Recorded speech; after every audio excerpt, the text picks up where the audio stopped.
අපේ ස්වාමීන් වහන්සේට අපි ප්‍රශංසා කරමු. උන්වහන්සේ අපේ ජීවිතවල කළා වූ සියලු දේට උන්වහන්සේ ඉදිරියට කරන්න යන වූ සියල්ලට අපි උන්වහන්සේට ප්‍රශංසා කරමින් මේ ගීතිකාව ගායනා කරමු. Hallelujah, ප්‍රශංසා වේ පිය වූ දෙවිඳුන්ට බල මහිමය වේ. Hallelujah, ප්‍රශංසා වේ ත්‍රිඑක දෙවිඳුන්ට බල මහිමය වේ.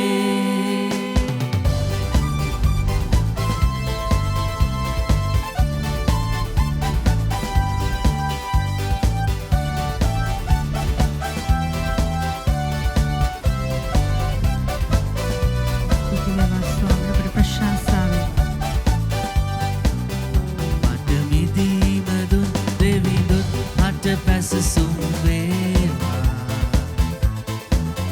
මා වෙනුවෙන් තම පුතු දුන් දෙවිඳුට ස්තුති වේවා. විනාශයෙන් මා මුදවා ජීවනයට පැමිණෙව්වා. පිය වූ දෙවිඳුන් හට ස්තුති වේවා.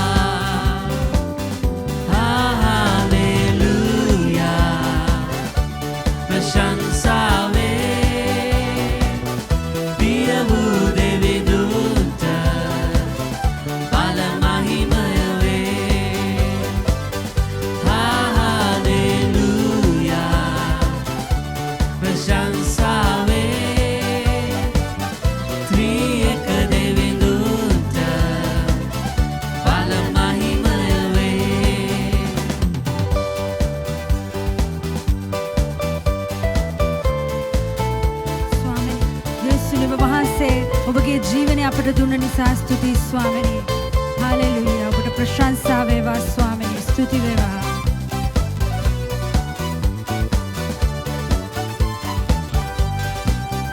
මා වෙනුවෙන් දෙවිඳුන් ජේසුට පැසසුම් වේවා. කුරුසියේදී පූජා වූ සමිඳුට ස්තුති වේවා. මරණය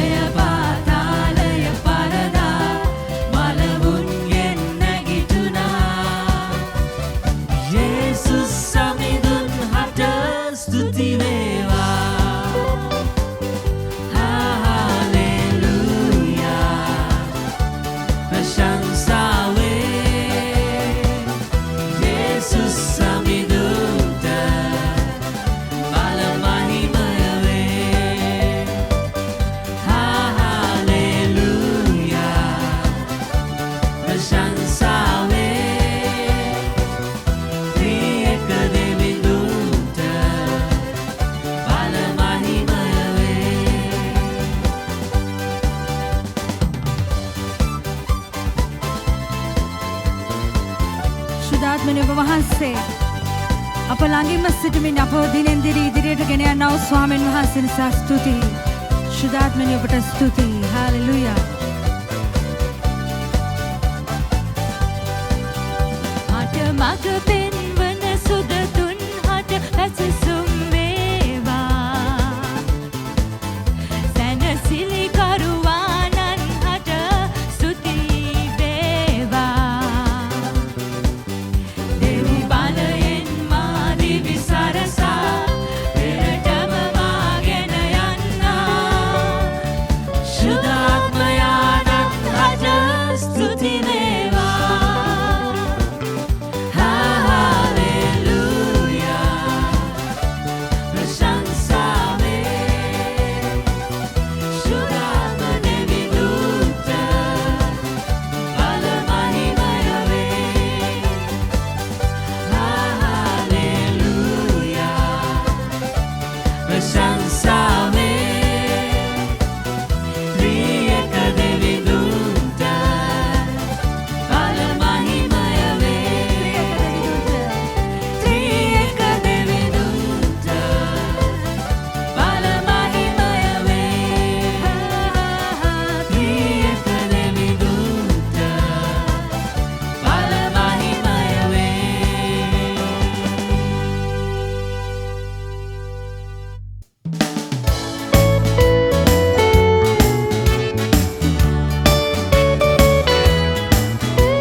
අභිමුවේ සිටින්නම් මා දෙවි පියාණනි ඔබ සෙනෙහි ලබන්නම් මා නිරතුරු යේසුනි මාත අල්ලමින් ගෙන යන්නා ඔබේ සෙවනේ සදා රැඳී සිටින්නෙමි වෙමා අභිමුවේ සිටින්නම් මා දෙවි පියාණනි ඔබ සෙනෙහි ලබන්නම් මා නිරතුරු යේසුනි මාත අල්ලමින් ගෙන යන්නා ඔබේ සෙවනේ සදා රැඳී සිටින්නෙමි වෙමා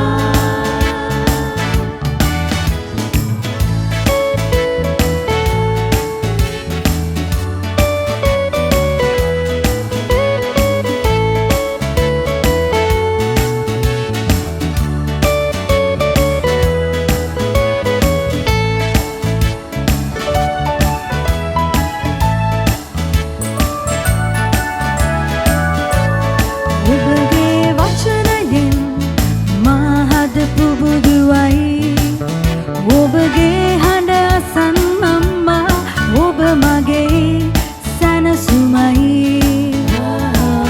මා සිත සනසමින් ගෙන යන් මා ඔබේ සෙවනේ සදා රැඳී සිටින්නෙමි මෙවා ඔබගේ වචනයෙන් මා හදපු බුදුවයි ඔබගේ හඬ අසන්නම් මා ඔබ මගේ සැනසුමයි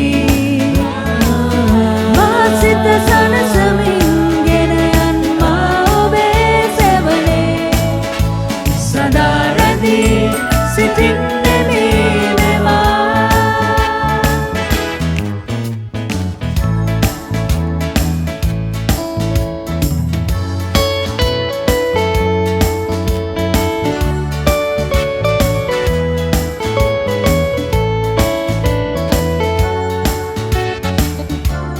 අභිමුවේ සිටින්නම්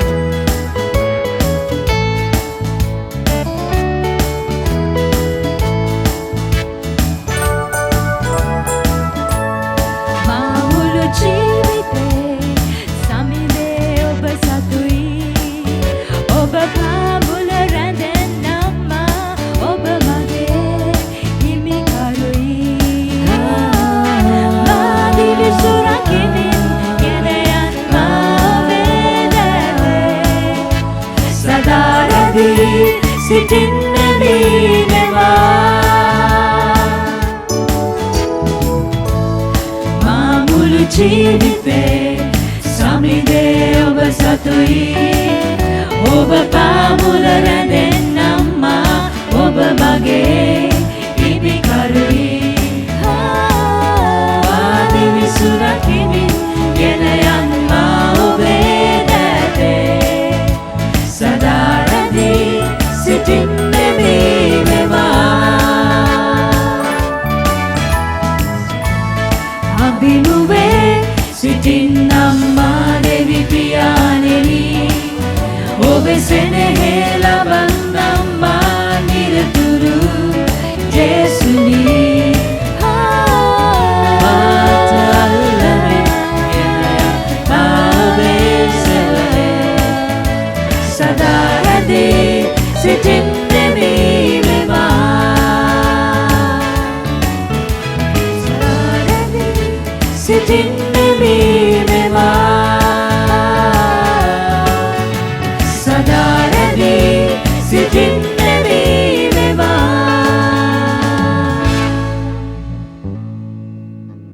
ඔබ වහන්සේට ස්තුතිවන්ත වෙනවා ප්‍රශංසා වේවා ගෞරවය වේවා නමස්කාර වේවා ස්වාමිනී මේ වෙලාවේ අපි ඔබ වහන්සේට නමස්කාර කරනවා ස්වාමිනී අපි නමස්කාර කාලයකට ඇතුළු වෙමු අපේ ජීවිතේ සෑම මොහොතකම උන්වහන්සේගේ බලවත් ක්‍රියා අත්දකින්නට සැලස්වා තිබෙන නිසා ස්තුතියි ස්වාමිනී ඔබ වහන්සේ අපේ ජීවිතේ කරන්නා වූ සියලු දේට ස්තුතියි ස්වාමිනී. ඔබ වහන්සේ අපේ ජීවිතවල බලවත් වූ දේ කරමින් ස්වාමිනී අපව ඉදිරියෙන් ඉදිරියට ගෙන යන නිසා ස්තුතියි. සෑම රෝගයකදීම ඔබ වහන්සේ අප ළඟින් සිටමින් අප සමග සිටමින් ස්වාමිනී අපව සුව කරමින් මේ ගමන ඔබ වහන්සේ අපව ගෙන යන නිසා ස්තුතියි. ඔබට ස්තුති වේවා. ඔබ වහන්සේ කළ සියලු බලවත් දේට ඔබට ස්තුතියි මගේ දෙවි පියාණනි. ස්තුතියි.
तुम्हारे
උන්වහන්සේ අපිට ගණන් කරන්න බැරි තරමට ස්වාමිනී අපේ ජීවිතවල කරා වූ මහත් දෙයට ඔබ වහන්සේට මුළු හදපත්ලෙම ස්තුතිවන්ත වෙනවා මගේ දෙවි පියාණනි. හalleluya.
සුබ සන්දාවක්.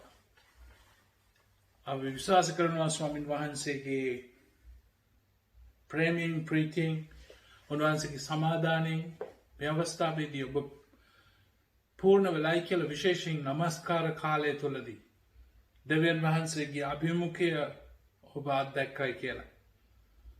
බොහෝ දෙනා කැළඹිල්ලෙන් ඉන්නේ. හුඟක් අය ප්‍රශ්න කරනවා මේ වර්තමාන තත්ත්වය තුළදී මේ සිදුවෙන්නා වූ දේවල් මධ්‍යයේ දේව වචනයට අනුකූලව මේ ඇත්ත වශයෙන්ම අවසන් දිනද කියලා. මම නිතර කියන දෙයක් තමයි ඒ වගේ මිනිස්සු අහනකොට අවසන් දිනද නැද්ද කියන එක සෙවීම නෙමෙයි අපේ යුතුයකම. දේව වචනේ සඳහන් කරනවා ඒ දිනය සොරකුමෙන් අප මධ්‍යයට යනවායි කියලා. ඒ කියන්නේ අපිට දවසක් දීලා නැහැ. නමුත් සලකුණු දී තියෙනවා. ඒ ඔක්කොම ඇතුළත් වෙන්නේ දේව වචනය තුළ. දේව වචනේ සඳහන් කරනවා ශුද්ධාත්මයන් වහන්සේ අපිට මේ සියලු දෙයක්ම නිසි කාලයේදී සුදුසු වේලාවට උන්වහන්සේ අපිට කියා දෙනවා කියලා. මේ නිසා තමයි අපි දැන් පාතබල තියෙන දේව වචනය ගැඹුරුව අධ්‍යයනය කරන්න. සමහර අය දේව වචනේ ගැඹුරුව අධ්‍යයනය කරන්නට අකමැති. සමහර අය කියනවා අපි මිනිස්සුන් මත බරපතවන්නේ නරකයි කියලා. නමුත් දේව වචනේ බරපැටවීමක්ද නැත්නම් මනුෂ්‍යයන්ට සැනසීමක් ගෙන එකක්ද? මගේ ප්‍රශ්නේ මගේ යොමුව පුද්ගලයන්ට මේකයි. දෙවියන් වහන්සේ වෙතට ලං වෙන ප්‍රබල ආකාරයක් තමයි උන්වහන්සේගේ දේවානුභාවයෙන් දුන්නා වූ ලියවිල්ල අධ්‍යයනය කරලා ඒ ශුද්ධාත්මයන් වහන්සේ තුලින් ලැබෙන ප්‍රඥාවෙන් අපේ ජීවිතේ පුරවන්නට. යේසුස් වහන්සේ උඟක් උපමා වලින් කතා කරා. උන්වහන්සේ එක අවස්ථාවකදී උපමා කීපයක් කතා කරා එක මාතෘකාවක් යටතේ. උන්වහන්සේ එක අවස්ථාවක් කතා කරා කිරිඳි සහ තිරිඟු. කිරිඳි සහ මේ වල්පැලෑටි කියන්නේ. ඊට පස්සේ එළුවෝ සහ බැටළුවෝ ගැන කතා කරා. ඒකම උන්වහන්සේ දීවරයන් අල්ලන ලොකු මාදලක් ගැන කතා කරා. මේ තුනේම සඳහන් කරන්නේ තෝරාගෙන. කිරිඳි සහ මේ බීජ වපුරන්නේ හොඳ බීජ වපුරලා තව සතුරෙක් ඇවිල්ලා නරක බීජ වැපුරුවා. සේවකයෝ ඇවිල්ලා හැවුවා මොනවද කරන්නේ? දැන් වල්පැලෑටිත් ඇවිල්ලා ගොවියා කියන මුකුත් කරන්න එපා. ඔය වැවෙන්න ඉරද දුන්නද? නමුත් අපි අස්වෙන්න නෙලන කාලේදී ඒක කපලා වල්පැලෑටි ගින්නට දානවා. ඒ වගේම තමයි එළුව බැටළු. එඬේ ඇවිල්ලා එළුව බැටළුවන්ගෙන් තෝරා බේරා වෙන් කරන දවසක් එනවා කියලා. ඒකම ලොකු මාදලක් ගැන කතා කරනවා. ඒ මාදලේ මාළු ඇතුල් ගෙනාම් පස්සේ හොඳ මාළු එකතු කරලා නරක මාළු විසි කරනවා කියලා. සහෝදර සහෝදරනි මේ ඔක්කොම කතා කරන්නේ සභාව තුළ සිදුවන දේවල්. කිතුරුවන් අතර සිදුවන දේවල්. ඒ කියන්නේ සැබෑ කිතුරුවෝ ඉන්නවා. ඒත් එක්කම සමහර තවත් අය ඉන්නවා. කිතුරු ස්වභාවයකින් අය. දැන් මේ ගැන තමයි අද අපි සුළුවෙන් කතා කරන්න බලාපොරොත්තු වෙන්නේ. අපි ආරම්භ කරා කොලොස්සි පොත ඉගෙන ගන්න. කොලොස්සි පොත රෝම පොත වගේම ඉතා ගැඹුරු දේව ධර්මයේ උගන්වන පොතක්. පවුලුතුමා තමයි විශේෂයෙන් ක්‍රිස්තියානි සභාව තුළ දේව ධර්මයේ උගන්වන්නට උගක් පාතබලා තියෙන්නේ. පොත් 10ක් 11ක් පමණ ඔහු ලියලා තියෙන ලිපි. දැන් පවුලුතුමා තමයි විශේෂයෙන් කිතුණු නොවන නැත්නම් යුදෙව් නොවන අය සභාවට එනකොට ඇතිවෙන ප්‍රශ්න ගැන සාකච්ඡා කරේ. මොකද ඊට ඉස්සෙල්ලා යුදෙව්ව තමයි සභාව තුළ හිටියේ. ඒගොල්ලන්ට එච්චර ප්‍රශ්නයක් තිබෙන්නේ නැහැ. නමුත් යුදෙව් නොවන අය සභාව තුළට එනකොට මේ යුදෙව්වන්ට ප්‍රශ්නයක් තිබුණා. දැන් මොකද කරන්නේ? අපි ඉගෙනගත්ත දේවල් පරණ කිවිසුමේ දේවල්ුයි දැන් ක්‍රිස්තුස් වහන්සේ තුළ තියෙනා වූ සමාදානය නැත්නම් නිදහස ගැන අපිට ප්‍රශ්නයක් තියෙනවා. කොහොමද මේ දෙක එකට යන්නේ? දැන් මෙතන තමයි ප්‍රශ්නේ තිබෙන්නේ. පවුලුතුම අපිට මේ රෝම පොතේ පටන් දිගටම ඔහු සාකච්ඡා කරන්නේ මේ යුදෙව් නොවන අය ගැලවීමට ආවම ඇතිවෙන ප්‍රශ්න පිළිබඳව කොහොමද ඒක දෙවියන් වහන්සේ ඉදිරියේදී විසඳගන්නේ කියන එක. දැන් කොලොසි පොතේ කාරණා 6ක් අපි සාකච්ඡා කරා අපේ බයිබල් ස්ටඩි එකේ. මම මේක ඉක්මනට ඒක විග්‍රහ කරලා අවසානයේ සාරාංශයක් ගන්න කැමතියි. අපේ ජීවිතය ස්වාමින් වහන්සේට වඩා කිට්ටු වෙන්න. එක දෙයක් අර කිරිඳි මේ හොඳ බීජ හොඳ පැලෑටි සහ තිරිඟු ගොවියා වෙන් කරනවා වගේම එළු බැටළුව වෙන් කරනවා වගේම මාළු දැලේ වෙන් කරනවා වගේ අපි ගොවියා තමාගේ අටුවට රැස් කරන පුද්ගලයෙ බවට පත් වෙන්න ඕනේ. විනිශ්චය දවසේදී ස්වාමින් වහන්සේ අපව තෝරා ගන්නට ඕනේ. අපි බැටළුවෙක් වෙන්නට ඕනේ. කොහොමද ඒක වෙන්නේ කියන එක අපි සාකච්ඡා කරන්න ඕනේ. දැන් කාරණා හයක් අපි සාකච්ඡා කරා මේ සිකුරාදා. ඉක්මනට අපි ඒ ගැන බලමු. කොලොසි පොතේ. ඒ හැම ගුණාංගයක්ම අප තුළ තිබෙන්න පුළුවන්. ඒ ගුණාංග අප තුළ තියෙනවා නම් අපි සමහර වෙලාවට යේසුස් වහන්සේ එන වෙලාවේදී අපි උන්වහන්සේගේ තෝරා ගැනීමට ලක් වෙන කෙනෙක් නොවෙන්න පුළුවන්. සහෝදර සහෝදරනි, ප්‍රථම දේ තමයි කොලොසි සභාවේ තිබුණා ලොකු ප්‍රශ්න. මොකද මේ යුදෙව්වෝ ඇවිල්ලා ඒගොල්ලෝ කිව්වා මේ පරණ කිවිසුමේ චාරිත්‍ර වාරිත්‍ර අනුගමනය කරන්න ඕනේ කියලා. කොලොසි දෙවෙනි පරිච්ඡේදයේ 16-17 සඳහන් කරනවා එබැවින් කෑම ගැනවත් බීම ගැනවත් මංගල්‍ය දවසක් ගැනවත් අමාවක දවසක් ගැනවත් සබත් දවස් ගැනවත් නුඹලා විනිශ්චය කරන්නට කිසිවෙකුට ඉඩ නාරින්න. ඒවා පැමිණෙන්නට තිබෙන දේවල් වල ඡායාවක්ය. නමුත් මුළු සිරුර ක්‍රිස්තුස් වහන්සේගේ. පවුලතුමා මෙතන සඳහන් කරනවා දවස් ගැන චාරිත්‍ර ගැන මිනිස්සු ගෙන්නා වූ මේ දේවල් වලට හසු වෙන්න එපා. ඒවා වැඩක් නෑ. ඔබේ ගැලවීමට වැඩක් නෑ. කිතුනොන් හැටියට අපේ ජීවිතයට පරණ කිවිසුමේ චාරිත්‍ර වාරිත්‍ර අපි අනුගමනය කරයි කියලා අපි කිතුනෝ වෙන්නේ නෑ. හුඟක් වෙලාවට අපි හිතනවා අපි එන සම්ප්‍රදායෙන් අනුව අපිට යම් යම් දේවල් කරන්න ඕනේ. චාරිත්‍ර නැත්නම් අපේ ඇදහිල්ල අඩුවක් වගේ. අපිට ඒ චාරිත්‍ර වාර්ත අනුගමනය කරන්න ඕනේ කියලා. දැන් මේක හින්දා තමයි අපි දකිනවා ක්‍රියාපතේ ලොකු අරගලයක් ඇති වුණා, ආందోලනයක් ඇති වුණා. මොකද මිනිස්සු ඇවිල්ලා කිව්වා පරණ කිවිසුමේ ආකාරයටම යුදෙව් නෝනායක ඇදහිල්ලට ආවම ඒ අය ක්‍රියා කරන්න ඕනේ. ලොකු ප්‍රශ්නයක් ඇති වුණා. අපිට කියන බර්නබස් සහ පාවුල්තුමා හරිනෝ යෙරුසලමේ ගෝලයන් ඒ මන්ත්‍රණ සභාවත් එක්ක සාකච්ඡා කරන්න. මොකද මේක ප්‍රශ්නයක් වෙලා තියෙනවා. ඒගොල්ලෝ තීරණය කරා මේක සුදුසු නැති දෙයක්. මේ චාරිත්‍ර පරණ කිවිසුමේ දෙයක්. දැන් ශුද්ධාත්මයන් වහන්සේ තුළ අපි ඉන්නේ. අපේ හදවත් තුළ දෙවියන් වහන්සේගේ ආත්මය රැඳෙනවා. අපිට උන්වහන්සේ වැදගත්. උන්වහන්සේ අපට මඟ පෙන්වනවා කියලා. මේ නිසා ඒගොල්ලෝ තීරණය කරා ඒක චාරිත්‍රයක්වත් අපිට අනුගමනය කරන්න අවශ්‍ය නැහැ. මන්ද ශුද්ධාත්මයන් වහන්සේ අප තුළට ඉන්නේ.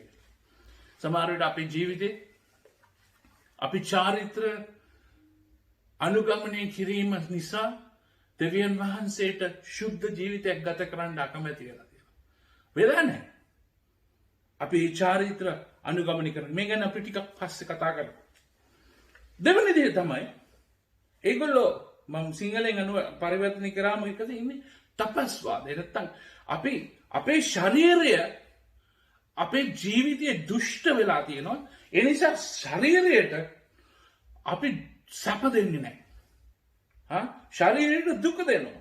දැන් අපි බෞද්ධ ධර්මයේ තියෙනවා එක, හින්දු ධර්මයේ තියෙනවා, හුඟක් ධර්මවල තියෙනවා ශරීරයට වද දෙන තරමට අපිට ආත්මිකත්වයක් තියෙනවා. දැන් සමහර අපි කිතුණුවන්ට තියෙනවා මේක. අපි නිරාහාරව හිටියාම තමයි අපි ආත්මික වෙන්නේ.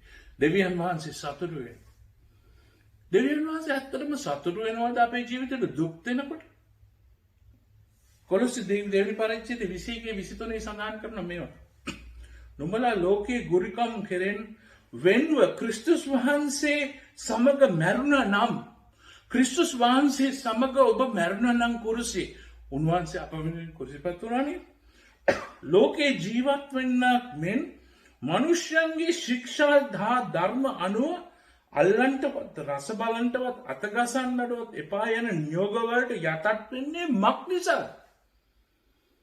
ඔබ යේසුස් ක්‍රිස්තුස් වහන්සේ සමග කුරුසිපත් වුණා නම් ඔබ කුරුසිපත් වෙලා තියෙනවා පරණ දේවල් වලට. මේ සියල්ල පාවිච්චි කිරීමෙන් දිරා යන්න තිබේ. ඒ දේවල් වනාහි කැමති ලෙස නමස්කාර කිරීමෙන්ද පහත් වීමෙන්ද ශරීරයට හිංසා කර ගැනීමෙන්ද ඥානවන්තකමක් මෙන් පෙනේ. නමුත් මාංශයේ තෘෂ්ණා වැළැක්වීම සඳහා ඒවායේ කිසි වටිනාකමක් නැහැ. සහෝදර සහෝදරනි, ඔබ හිතනවනම් ඔබේ ජීවිතේ නිර්ආහාර විඳගෙන සමහර අය හිතනවා දසෙන් කොටස දුන්නාන් පස්සේ මගේ දෙවියන් වහන්සේ සතුටු වෙලා මගේ ගැලවීම ස්ථාපිත වෙනවා කියලා. දෙවියන් වහන්සේට ඔයාගේ මුදල් අවශ්‍ය නැහැ. ඔබේ යාඥා කාලය බුත්තේ පාන්දරක් මට සමහරට කාලයක් සිච්චෝදනාව එන්න අරයා උදේ 4 මාට නැගින්න. මෙයා 5 මාට නැගින්න. මෙයා බෑ 12ක් යාඥා කරනවා. මෙයා නිර්ආහාරව යාඥා කරනවා. ඒකද ස්වාමීන් වහන්සේ අපෙන් බලාපොරොත්තු වෙන්නේ. එහෙමනම් ඒ දේවල් කරන්න පුළුවන් මිනිස්සුන්නේ යේසුස් වහන්සේට ලං වෙන්න පුළුවන්. සහෝදර සහෝදරනි, අපි දෙවියන් වහන්සේ අපෙන් බලාපොරොත්තු වෙන්නේ මීට වඩා හාත්පසින් දෙයක්. උන්වහන්සේ අපෙන් බලාපොරොත්තු වෙන්නේ උන්වහන්සේට යටත් වීම. මේ කොලොසි සභාවේ තිබුණා මේ ප්‍රශ්නේ. ඒගොල්ලන්ගේ ආත්මිකත්වයේ පිටස්තර එකක්.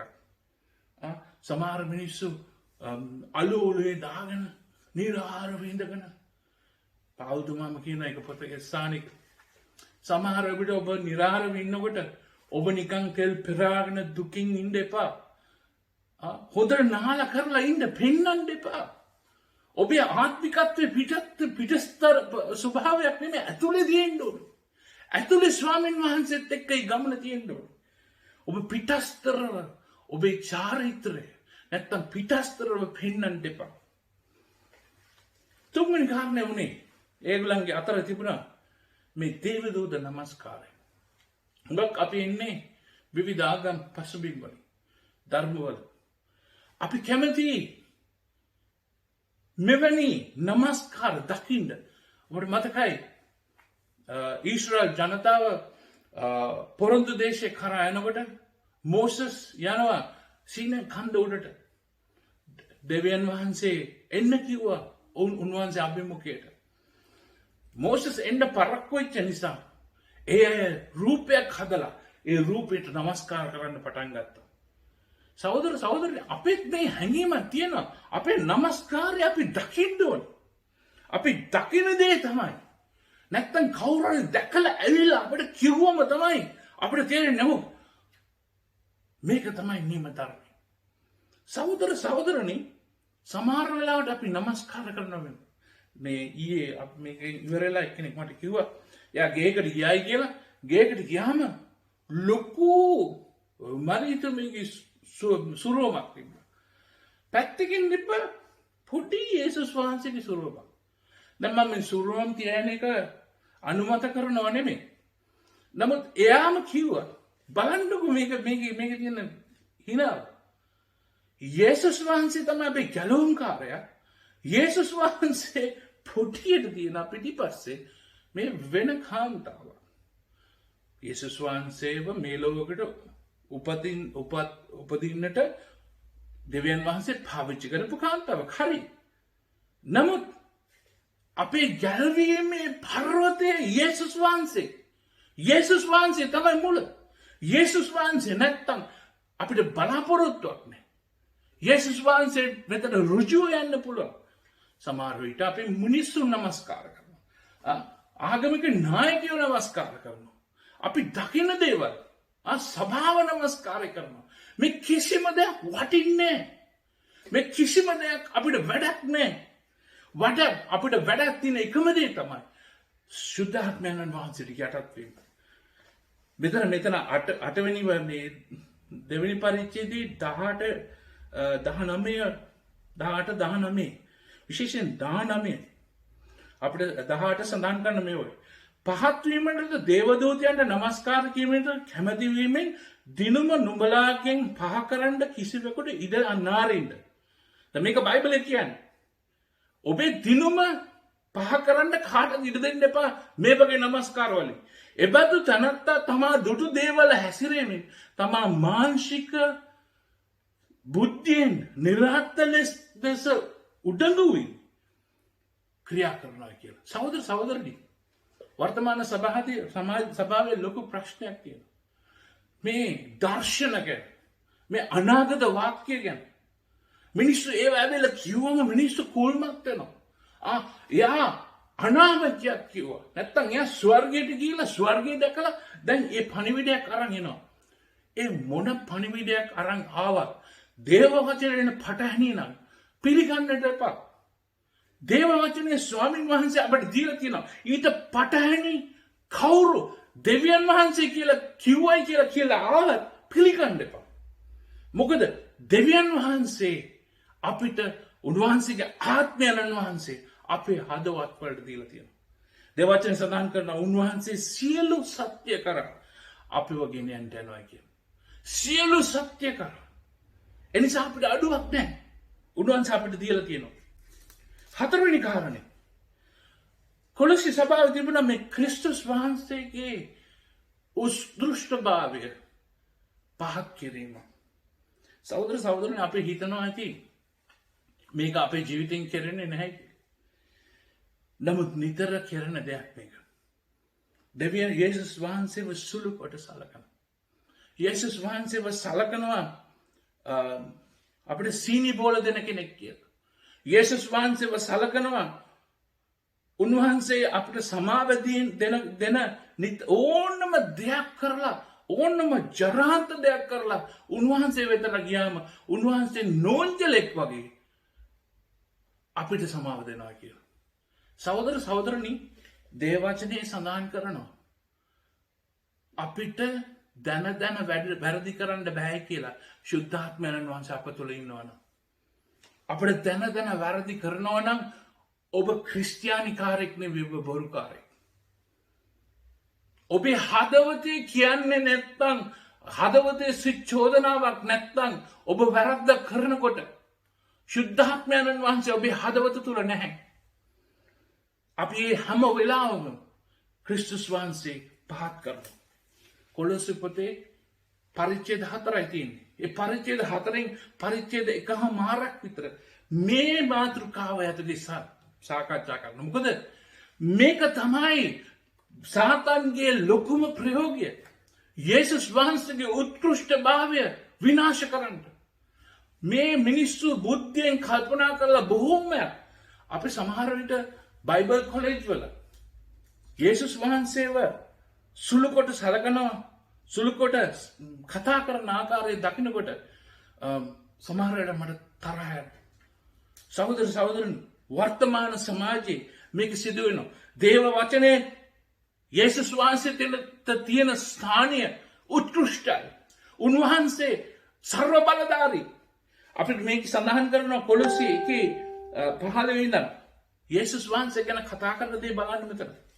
උන්වහන්සේ නිකන් පවුල්තුමා දරණ ආකල්පය. උන්වහන්සේ අදෘශ්‍යමාන දෙවියන් වහන්සේගේ ස්වරූපය මුළු බැවිල්ලේ කුළුඳුලානොය.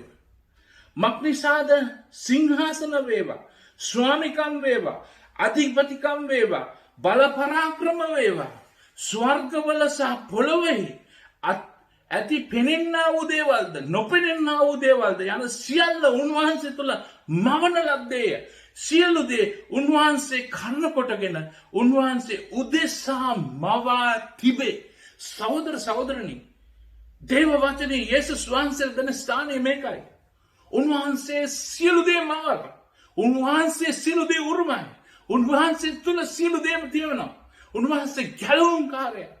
සහෝදර සහෝදරනි, මේට පටහැනි ධර්මයක් ඔබට යම් කිසි කෙනෙක් කියනවා නම් ප්‍රතික්ෂේප කරන්න. යේසුස් ක්‍රිස්තුස් වහන්සේව සුළුකොට සලකන ප්‍රශ්නයක් තිබුණ කොලොසි සභාවේ. ඉදිරි කාලයේදී මේක තවත් වැඩි වෙනවා. අපේ සභාවේ අන්තිම දවස්වල මේක සිදුවෙන්න යනවා. මේක ගැන අපිට හුඟා කතා කරන්න පුළුවන්. නමුත් අපි වෙන දවසකට ඒක දාමු. පස්වෙනි කාරණේ කොලොස්සේ සභාවේ තිබුණා මේ අති පඬිතුයෝ ඇවිල්ලා කියන්න පටන් ගත්තා. ඕගොල්ලෝ දන්න දෙයට වඩා අපි දන්නවා. අපි ගාව රහස්‍ය දැනුම් තියෙනවා. අපිට ඔබ නොදන්නා වූ රහස්‍ය දැනුම් තියෙනවා කියලා. කොලොසි 2 ඉඳන් 5 දක්වා සඳහන් කරනවා.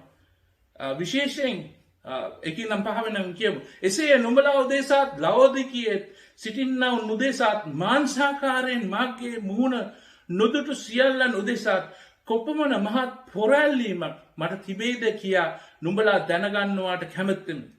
ඒ වනායි ඔවුන් ප්‍රේමෙහි සම්බන්ධ වී තේරුම් ගැනීමේ සම්පූර්ණ සහතිකයේ නැමැති සියලු සම්පත භුක්ති විඳීමෙන් ඔවුන්ගේ සිත් සනසනු ලබන පිණිසත් දෙවියන් වහන්සේගේ රහස වන ක්‍රිස්තුස් වහන්සේ දැනගන්නා පිණිසත් ඒ තැනන් වහන්සේ තුළ ප්‍රඥාවෙන් දැනගැන්මෙන් සියලු වස්තු නිදාන කර ඇත්තේමය. මෙසේ මා කියන්නේ සිත් ප්‍රසන්න කොට කතාවෙන් කිසිවෙකුට විසින් නුඹලා මුලා නොකරන පිණිසය. සහෝදර සහෝදරනි, ප්‍රඥාව තියෙන්නේ යේසුස් වහන්සේ තුළ පමණයි කියලා පෞල්තුමා සඳහන් කරනවා. මිනිස්සු ඇවිල්ලා දේව වචනයට ඉහළින් ප්‍රඥාව තියෙනවා කියලා කිව්වොත් ප්‍රතික්ෂේප කරනවා. අලුත් ප්‍රඥාවක් නැහැ. දේව වචනයට පටහැනි ප්‍රඥාවක් නැහැ. කවුරු හරි ඇවිල්ලා ඔබට යම් කිසි දේව වචනයට පටහැනි දෙයක් කිව්වොත් නිතරම එක දේව වචනය තුළින් සොයා බලන්න එක සත්‍යයද නැත්ත කියලා. 6 වෙනි දේ මිනිස් ප්‍රඥාව සහ සම්ප්‍රදාය මත යැපෙනවා මේ කොලොසිය ප්‍රශ්නේ. කොලොසිය ප්‍රශ්නේ මිනිස්සු ඇවිල්ලා කියන්න පටන් ගත්තා සම්ප්‍රදාය වැදගත්, ආගමිකත්වය වැදගත්. ආගමිකත්වය අපිට අවශ්‍යයි. ඒ නිසා පරණ කිව්වසේ ආගමිකත්වය අපිට ඕනේ කියලා. පරණ අධිහිලි ක්‍රම අපිට ඕනේ. ඒගොල්ලන් මේ අලුත් දැනුමක් ක්‍රිස්තියානි මේ සභාවට ඇවිල්ලා කතා කරන්න පටන් ගත්තා. කොලොසි 2:4-8 දක්වා සඳහන් කරන එබැවින් නුඹලා ස්වාමී ක්‍රිස්තුස් යේසුස් වහන්සේ පිළිගත් ලෙස උන්වහන්සේ තුළ මුල් ඇද ගොඩනගනු ලදුව නුඹලාට ඉගෙනු ලෙසම නුඹලාගේ ඇදහිල්ල පීඨා බොහෝසෙයින් ස්තුති දෙමින් උන්වහන්සේ තුළ හැසිරෙන්න. ක්‍රිස්තුස් වහන්සේට එකක නැත්තා වූ මනුෂ්‍යයන්ගේ පරම්පරාගත නියෝගවල ලෝකයේ ගුරුකම් වලටත් ප්‍රකාරයට තිබෙන පණ්ඩිතකමද හිස් වූ රැවටිලිකාරකමද කරන කොටගෙන නුඹලා කොල්ලයන් කරගන්න කිසිවෙක් නොසිටින හැටියට බලාගන්න. සහෝදර සහෝදරනි, පෞල්තුමා කියනවා මිනිස්සු ඇවිල්ලා ඔබව මේ පරණ දේවල් ගෙනල්ලා ගුරුකම් කරලා පරණ සම්ප්‍රදාය ගෙනල්ලා ඔබව පණ්ඩිතකමින් හරවන්න බලයි. ප්‍රවේශම් වෙන්න. මේ දේවල් ඔබ ඉඩ දුන්නොත් ඔබේ ඇදහිල්ල කඩා වැටෙන්න පටන් ගනී. සහෝදර සහෝදරනි, මේ කාරණා 6 කල්පනා කරන ගමන් අපි අපේ ජීවිතයේ දෙස බලමු. අපේ ඇදහිල්ල කොතනද තියෙන්නේ? යේසුස් වහන්සේගේ ඉගැන්වීම හරි සරලයි. උන්වහන්සේ කතා කරේ සරල භාෂාවෙන්. උන්වහන්සේ කතා කරපු දේ සරල මනුෂ්‍යයා තේරුම් ගත්තා. උන්වහන්සේ කතා කරේ එදිනෙදා යන ගමන් තිබුණ උදාහරණ. උන්වහන්සේ කතා කරේ ඒ භාෂාව පාවිච්චි කරලා. උන්වහන්සේ කතා කරේ මිනිස්සුන් එදිනෙදා අත්දකින ප්‍රශ්න අදාළ කරගෙන. උන්වහන්සේ අදත් අපිට කතා කරන්නේ ඒ විදිහටමයි, වෙනස් වෙලා නැහැ. ඒ නිසා මේ ප්‍රඥාවන්තයෝ කියලා කියන දේවල්, මේ අලුත් අදහස් කියන්නා වූ අය, මේ අපිට සාමාන්‍යයෙන් තේරුම් ගන්න බෑ කියන්නා වූ අය බොරුකාරයෝ කියලා යේසුස් වහන්සේ අපිට පෙන්වලා දෙනවා. හුඟක් මිනිස්සු ඇවිල්ලා කියයි නෑ අපිට අධ්‍යාපනයක් ලබන්න ඕනේ. කොහොමද මම බයිබලේ තේරුම් ගන්නේ? දේව වචනේ තේරුම් ගන්න බෑනේ. අපි බයිබල් විද්‍යාලයට කියලා නෑ. අපිට උපාධි නෑ. උපාධි මොකටද? යේසුස් වහන්සේ කතා කරේ කුරුන්ට, අන්ධයන්ට, සාමාන්‍ය මිනිස්සුන්ට. උන්වහන්සේගේ අනුගාමිකයන් අතරේ බුද්ධිමත් අය හිටියා, ඉගෙනගත් අය හිටියා. නමුත් බහුතරයක් සාමාන්‍ය මිනිස්සු. සහෝදර සහෝදරනි, මම ප්‍රකාශ කරන්න කැමති. අපි නැවතත් යේසුස් වහන්සේ උගන්වපු විදියට අපි දේව වචනය අනුගමනය කරන්නත් ඕනේ. දෙවියන් වහන්සේ අනුගමනය කරන්නත් ඕනේ. ශුද්ධාත්මයන් වහන්සේ අපේ හදවත් තුළ තියෙනවා. අලුත් ප්‍රඥාවක් අවශ්‍ය නැහැ. අලුත් ඉගැන්වීම අවශ්‍ය නැහැ. අලුත් පොත්පත් අවශ්‍ය නැහැ. යේසුස් ක්‍රිස්තුස් වහන්සේ අප තුළ ඉන්නවා ශුද්ධාත්මයන් වහන්සේ ලෙසට. ඒක කාටත් ගන්න බෑ. යේසුස් වහන්සේ අපිට උන්වහන්සේ මුළු සත්‍යය කරා අපව ගෙනියන බවට දේව වචනේ සඳහන් කරනවා. සහෝදර සහෝදරනි, යොහන් 1 යොහන් 3:23 මෙවැනි පසුබිමකම යොහන්තුමා කතා කරනවා. මෙවැනි පසුබිමක් තියෙන අයට මිනිස්සු පණ්ඩිතකම් කතා කරපු කාලයේදී මෙන්න අහගන්න. යොහන් 3:19-23 දක්වා. මෙයින් අප සැබෑකමෙන් වන බව දැනගෙන අපේ සිත් අපේ දෝෂාරෝපණය කරන විට උන්වහන්සේ ඉදිරියේදී අපේ සිත් සහතික කරගන්නෙමු. මක්නිසාද දෙවියන් වහන්සේ අපේ සිතට වඩා උතුම් වූ සියලු දේම දන්න නිසාය. ප්‍රේමවන්තයනි, අපේ සිත අපට දෝෂාරෝපණය නොකරනවා නම් දෙවියන් වහන්සේ ඉදිරියේ නිර්භීතකම අපට ඇත්තේ. බෙතන යොහන්තුමා සඳහන් කරනවා අපේ සිතට දෝෂාරෝපණයක් එනවා අපි වැරදි කරනකොට. ශුද්ධාත්මයන් වහන්සේ අපේ සිත්වලට කතා කරනවා. ඒ දෝෂාරෝපණය නැතිනම් අපිට නිර්භීතව ක්‍රියා කරන්න පුළුවන් කියලා.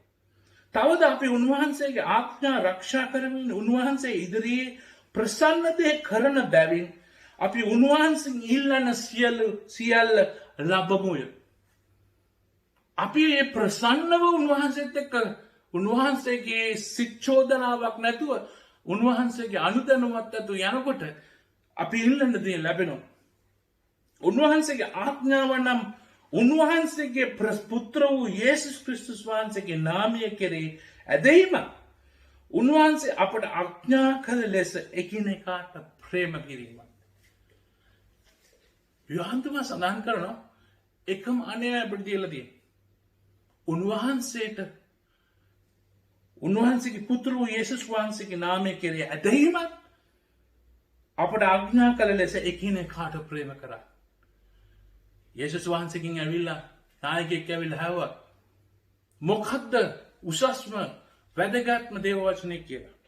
අනේ කියලා. උන්වහන්සේ ඔහුට කතා කර නුඹේ හෘදයෙන්ද නුඹේ මුළු ආත්මයෙන්ද නුඹේ මුළු බුද්ධියෙන්ද නුඹේ දෙවි වූ ස්වාමීන් වහන්සේට ප්‍රේම කරව කියලා කිව්වා. මේක උතුම් වූ පළවෙනි ආඥාව. මේ හා සමාන දෙවෙනි එකක් තිබේ. එනම් නුඹට මෙන් නුඹේ අසල්වැසියාට ප්‍රේම කරන්න කියලා. යනුයි. 40 වෙනි වගන්තිය තමයි අපිට අදාළ දේ වැදගත්ම කේ. මේ ආඥා දෙක පිට මුළු ව්‍යවස්ථාවම මුළු ව්‍යවස්ථාවත් අනාගත වාක්‍යයක් පිහිටා තිබේයයි කියේ.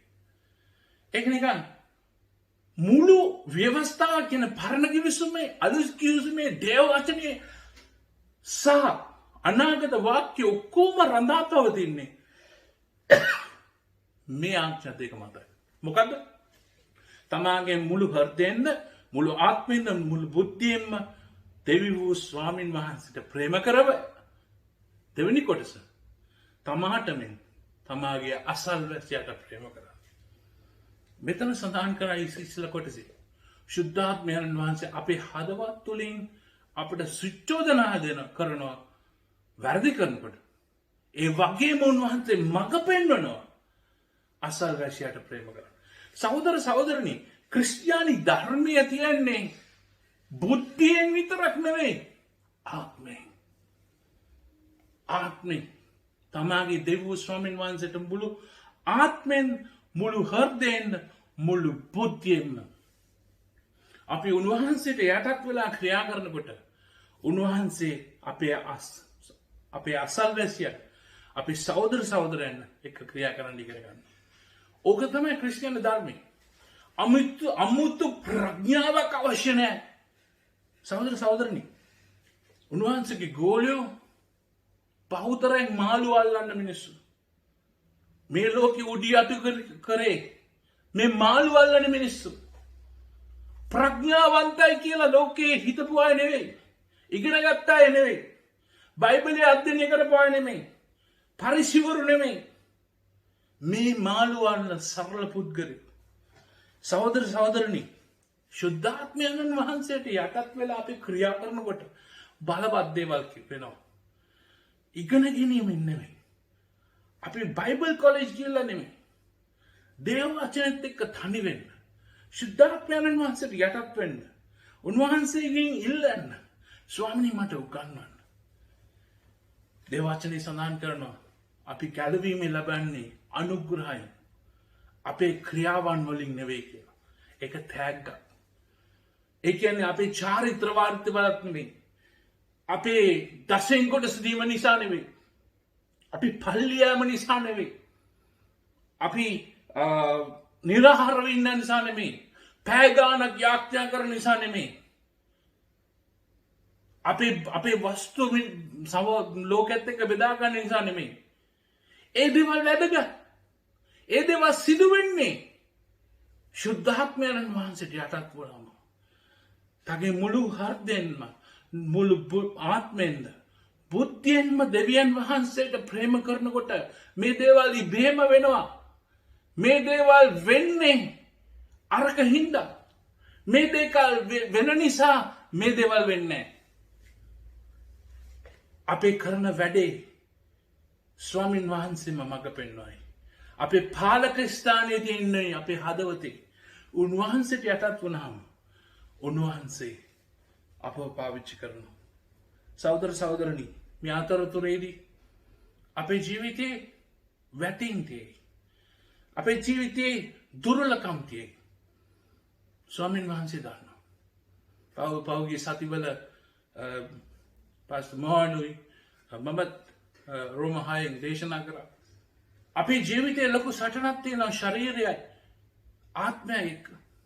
ශරීරය අපේ පාපයට නඹුරු කරන්න තත් කරනවා. පෞතමය අවස්ථාවක 7 වෙනි පරිච්ඡේදය කියනවා අහෝ මම්මගේ කාලකන්ණි මාව මේ ශරීරයෙන් මුදවන්නේ කවුද? යේසුස් ක්‍රිස්තුස් වහන්සේ තුල ප්‍රශංසා වේවා. උන්වහන්සේ මට ජයග්‍රහණය දෙනවා කියලා. සහෝදර සහෝදරනි, සමහර විට අපි ගමනේදී අපිට වැටෙන්න පුළුවන්. අපි දුර්වලයි. නමුත් දේව වචනේ සඳහන් කරනවා රෝම 8 වෙනි පරිච්ඡේදයේ 1 වෙනි වගන්තියේ මේක කියවන්න. ඒක ජයග්‍රහී ප්‍රකාශය. මේව අල්ලගන්න ඕන. මේක ක්‍රිස්තියානි ප්‍රකාශය. මේව තමයි ක්‍රිස්තියානි අපි ලියාගන්න ඕනේ අපේ හදවතේ. එහෙන් ක්‍රිස්තුස් යේසුස් වහන්සේ තුළ සිටින්නට දැන් දඬුවමට පත් කිරීමක් නැත. මක්නිසාද ක්‍රිස්තුස් යේසුස් වහන්සේ තුළ වූ ජීවනදායක ආත්මයන් වහන්සේගේ ව්‍යවස්ථාව පාපේද මරණයද ව්‍යවස්ථාවෙන් මා නිදහස් කළාය. මක්නිසාද දෙවියන් වහන්සේ තමන් වහන්සේගේම පුත්‍රයණන් පාප මාංශයේ සමානකමින්ද පාපය නිසාද ඒවා මාංශයේ පාපය දඬුවමට පත් කරමින් මාංශයේ කර්ණ කොටගෙන දුර්වල වූ ව්‍යවස්ථාවට බැරි වූ දේ ඉෂ්ට කළසේක. පරණගිවිස් මේ ව්‍යවස්ථාවට බැරිවෙච්ච දේ යේසුස් ක්‍රිස්තුස් වහන්සේ තුළින් අපව නිදහස් කරා. අපිට පාපයට පරදට පත් කිරීමක් නැහැ. ඔව් අපි වැටෙන්න පුළුවන්. දුර්ලකම් තියන්න පුළුවන්. නමුත් ශුද්ධාත්මයන් වහන්සේ මාව නැවතත් දෙවියන් වහන්සේට සම්බන්ධ කරනවා. නමුත් මම උන්වහන්සේට යටත් වෙන්න ඕනේ. උන්වහන්සේට යටත් වෙනවම උන්වහන්සේ මාව ගෙනියනවා ඉස්සරහට. කවදාවත් පස්සට යන්නේ නැහැ. කවදාවත් පස්සට යන්නේ නැහැ. හුඟක් වෙලාවට අපේ ජීවිතයේ අසාර්ථක වෙන්නේ අපේ ශුද්ධාත්මයන් වහන්සේට යටත් නැති නිසා. අපේ ඇදහිල්ල සරලයි. යේසුස් වහන්සේ කිව්වේ අබෑටයක් තරම් ඇදහිල්ලක් තියෙනවා. කඳුවෙන් පර්වත වෙනස් කරන්න පුළුවන්. මේක ඇදහිල්ල යටත් වීමයි. ඒ යටත් වෙනකොට ස්වාමින් වහන්සේ මාත් දේවල් කරනවා. ඔබේ ජීවිතයට ජයග්‍රහණය අපි යාඥා කරන්නේ. ස්වාමින් වහන්සේ ජයග්‍රහණය ඔබට දේවා. අපි යාඥා කරන බලවත් ලෙස ස්වාමින් වහන්සේ ඔබේ ජීවිතේ ඉදිරියට ගෙනියන්නයි කියලා. විශේෂයෙන් මේ අමාරු කාලේ ඉදිරි කාලයේදී ඔබ යේසුස් වහන්සේට යටත් වෙන්න. ශුද්ධාත්මයන් වහන්සේට ඉඩ දෙන්න. ඔබේ ජීවිතය පාලනය කරන්න. ඔබේ ජීවිතය ස්වාමින් වහන්සේට ජය ලැබේවා. අපි උන්වහන්සේටම බාර කරමු.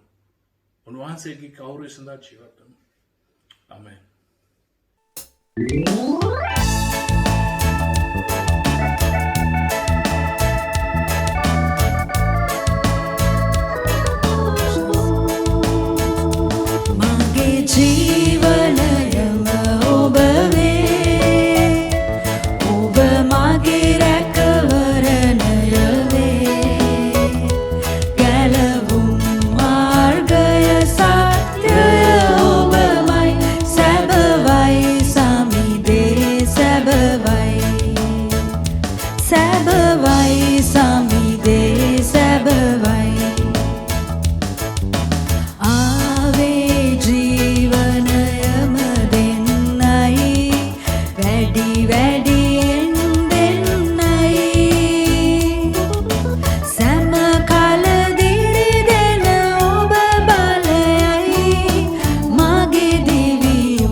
සතුන